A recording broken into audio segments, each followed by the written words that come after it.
तो पाकिस्तान के अंदर मुख्तलिफ जो तहरीक हैं उन्होंने एक बार फिर सर उठा लिया है। कश्मीरी जो हैं वो पाकिस्तान के साथ नहीं रहना चाह रहे। गिलगित बल्तिस्तान की अगर बात की जाए तो वहाँ पर भी एहतजाज हो रहे हैं पाकिस्तान के खिलाफ।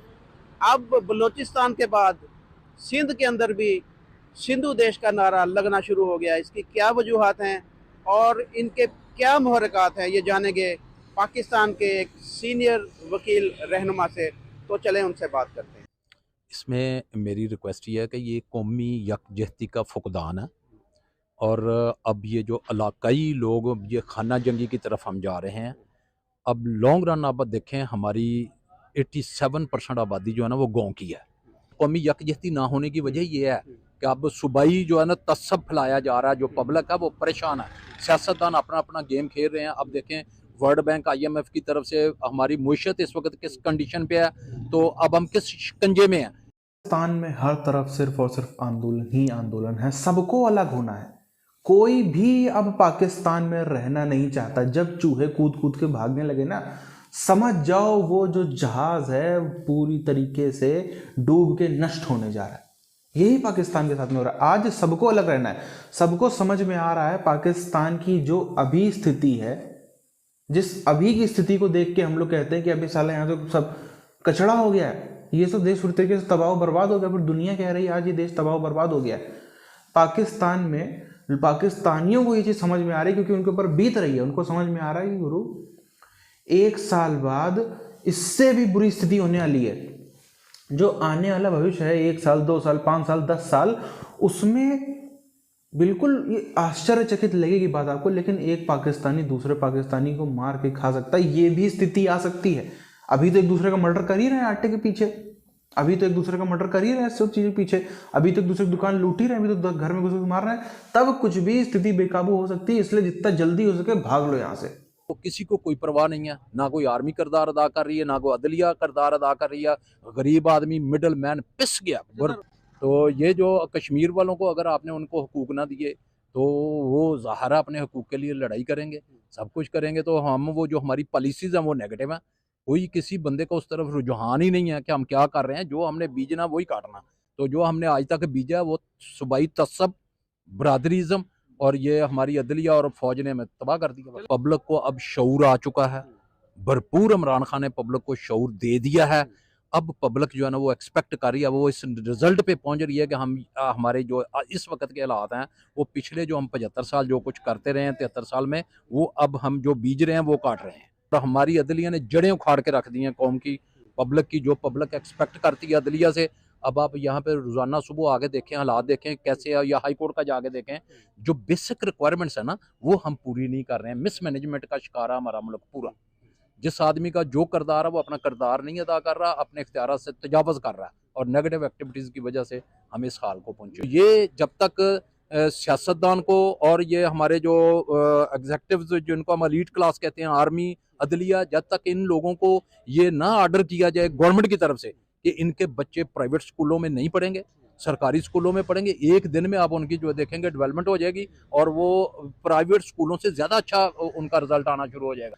तो ये जो वोट का हक हमने इक्वल किया हुआ है ना, सबको वोट का हक, तो ये जो लोग हमारे सियासतदान हैं वो उनकी एजुकेशन की कमी की वजह से, कारोबारी सियासतदान होने की वजह से और हमारी अदलिया और आर्मी तीनों इसमें इन्वॉल्व हैं और तीनों पिलर इस वक्त सख्त कमज़ोर हैं। ये लोग अमली तौर पे हैं। आप देखें ना, हमारे इधर याशियाँ हो रही हैं, उधर इंडिया में आप देखें उन्होंने यूनिवर्सिटियाँ बनानी शुरू की हुई हैं, सारा कुछ अच्छे लेवल पे जो है, उनके सियासतदान अच्छे हैं। अब देखिए उनको वो उनकी डेवलपमेंट हमसे बहुत ज़्यादा आ गया है। वो उनको जब आप हकूक नहीं देंगे, वो इस हद तक पिस चुके हैं। वो हर चीज़ आप देखें ना, यहाँ अब पंजाब को डेवलपमेंट है, ये अब 65% जो है ना हमारा रेवेन्यू वो पंजाब की तरफ से जा रहा है। तो पंजाब की डेवलपमेंट वो आके इधर देखते हैं, वो जब अपने इलाकों में जाके देखते हैं कि हमारे पास तो वो बेसिक फैसिलिटीज ही नहीं है, तो वो फिर वो तस्बी जो है ना वो रुझान पैदा होता है। तो उनके जो अब हमारे सियासतदान है वो रोल अदा नहीं कर रहे पॉजिटिव। रिक्वेस्ट है, आप तो इंडिया की बात कर रहे हैं, अब तो पाकिस्तान का आप कंपटीशन करें अफगानिस्तान से, बांग्लादेश से, तो हम तो उनसे भी बहुत पीछे। बांग्लादेश इंडिया हमसे बहुत आगे चला गया हमारे साथ, हमने हमारे में हमारा ही हिस्सा है, तो अब वो हमसे बहुत आ गया। वो अब वो क्या कहते हैं कि हमारी खुशकिस्मती है कि हमने 71-72 में आपसे पाकिस्तान से अलहदा हो गए हैं, इस वजह से हम डेवलप हो गए हैं।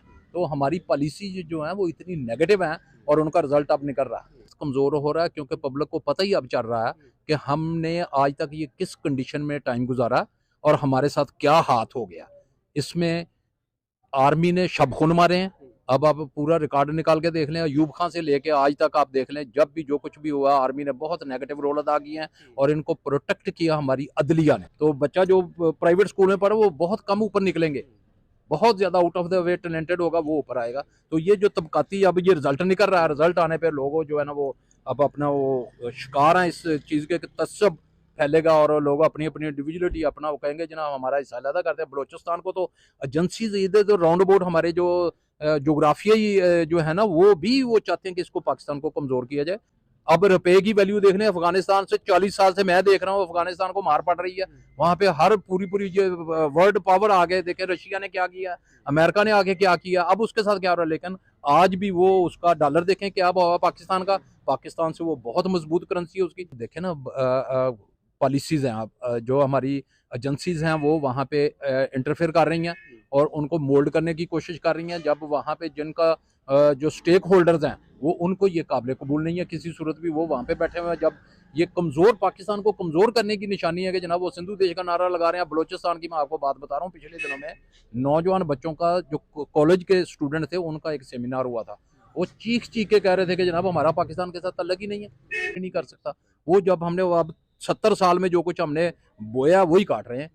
वो एक तबकाती निज़ाम पैदा हो गया, वो उसमें फिर नफरत पैदा होती है लोगों में। एक मेरा बच्चा टैलेंटेड है, ज़बरदस्त पढ़ता है वो, लेकिन वो बंदा पैसे दे के ऊपर चला गया, वो एलीट क्लास में कंसिडर कर रहा है। अब जितनी सुपीरियर सर्विसेज है उसकी बेसिक रिक्वायरमेंट जो है ना वो इंग्लिश एजुकेशन है, इंग्लिश अबूर होना चाहिए उसके ऊपर। सर वो पुराने ज़मानों वाली बात है ना कि मेरे इलाके में डेवलपमेंट होगी तो लोगों का मेरे साथ कंपटीशन होगा। मैं खुद अपने इलाकों में डेवलपमेंट नहीं होने दे रहा।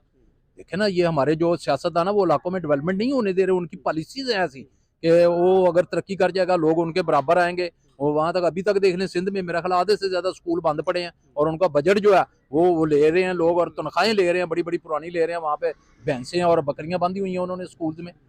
ये हमने तबकाती जो है ना वो निज़ाम बनाया हुआ है, एजुकेशन हमारी तबकाती है, स्टेटस।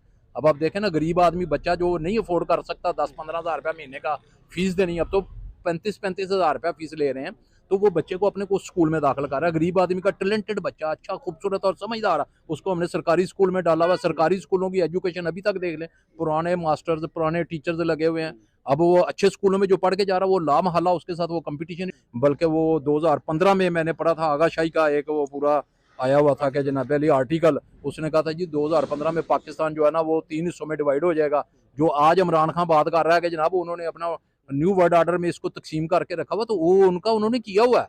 तो उससे नुमाइंदगान ने अखबारी रिपोर्टर्स ने उनसे क्वेश्चन किया कि जनाब आप तो पाकिस्तान नहीं है, ये इतने कॉन्फिडेंस से आप ये कैसे कह रहे हैं। उसने कहा हम सिर्फ बातों के हैं। बेशक मैं जनाब से रिक्वेस्ट कर रहा हूँ कि हमारा जो है ना जब पाकिस्तान बना उस वक्त से ही हमारा जो है ना कश्मीर का मसला चल रहा है। 2 कौमी नज़रिया जो क़ायद आज़म ने पेश किया था उसके वो बहुत मजबूत है। अब हर तरफ आप देखो सबको आज़ादी चाहिए, यही होता है जो हम देखते थे। पाकिस्तान ये पूरा का पूरा बाइंडिंग फोर्स थी इसमें फौज।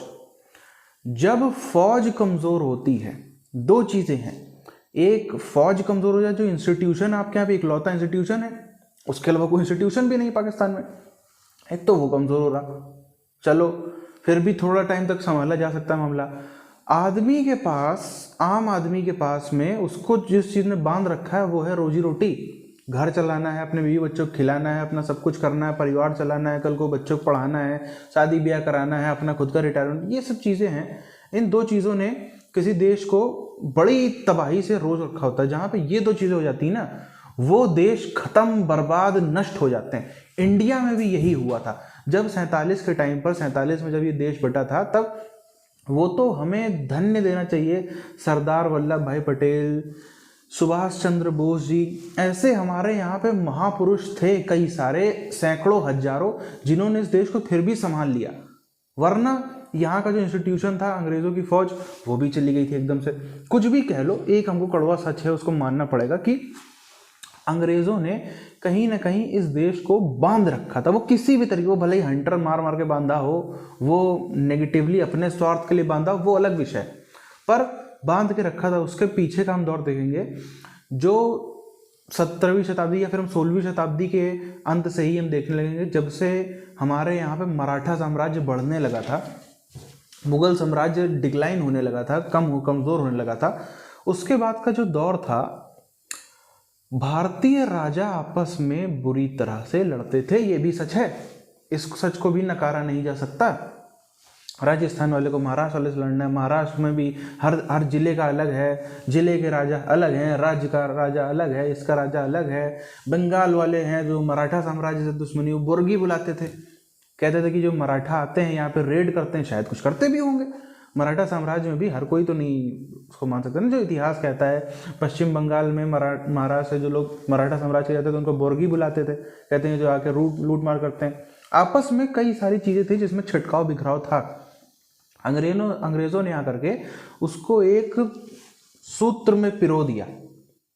हालांकि उसके भी अपने थे, भले ही लेबर बना के रखा भारतीयों को, यहाँ पे ह्यूमन राइट्स खत्म कर दिए, पूरा आफत मचा के रखी, उत्पात मचा के रख दिया, वो सब बात अपनी जगह सही है, पर कम से कम बांध के रखा। जहाँ वो इंस्टीट्यूशन कमज़ोर हो गया, ये देश बिखरने लगा। अगर ये एक मजबूत देश होता, अगर यहाँ पे एक मजबूत सरकार होती उस समय, जैसे आज हम देख रहे हैं मजबूत सरकार है, वैसे मजबूत सरकार होती तो कभी पाकिस्तान बनता ही नहीं, कभी पाकिस्तान नहीं बन सकता था। और बनता तो इतनी ज़मीन ना दी जाती जितनी ज़मीन दी गई है, और आबादी का भी अलग खेल, अलग रेशियो में बनता। उसके बारे में हम सब समझ रहे हैं किस तरीके से बनता, पर इतना बड़ा इलाका, जैसी ज्योग्राफी आज पाकिस्तान को मिल गई, वैसी तो कतई भी ना मिलती। भारत और कई गुना ज़्यादा मजबूत ही होता उससे।